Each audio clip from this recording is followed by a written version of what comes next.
So these stressors lead, according to James, to 2 or 3 strategies that are very, very unhealthy. The first strategy is slandering people. So he says, so you kill.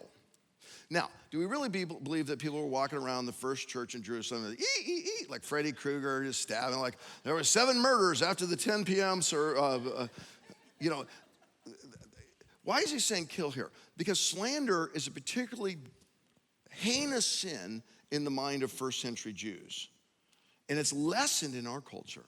In our culture, we just allow gossip and slander. Do you know slander is listed in the Bible with drunkenness and adultery?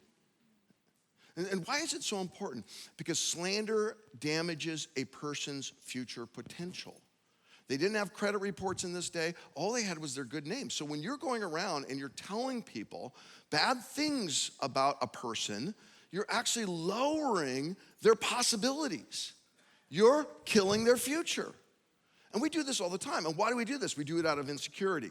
Instead of just going directly to Pastor Kevin and say, Kevin, I have a conflict with you. Help me understand this. What do you really want out of this? Let you and I talk. What I'll often do, and what we'll all often do, is we'll go, I'm going to go talk to Pastor Andrew first. And then I'm going to go talk to Pastor Ray. I'm going to say, you should really pray for Kevin, man. He's got a challenging thing, and he kind of did something I disagree. And why am I doing that? Why, instead of going directly to Kevin, who I have the conflict with, which the Bible's very clear, that's what I should do, because I'm insecure and I want to get 3 people on my team.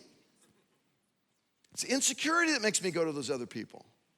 Instead of having the courageousness to go, hey, Kevin, it might have been me here, but I don't quite understand what happened there. Let you and I deal with this. So the first destructive approach to conflict is slander. When you go and talk to someone bad about your spouse, not only are you murdering their reputation, you're putting yourself in a very emotionally dangerous place.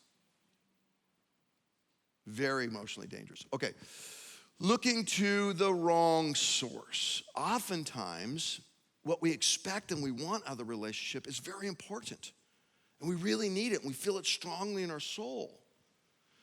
But we're asking our spouse or our friend or our mom or our dad to give us something they're not equipped to give us.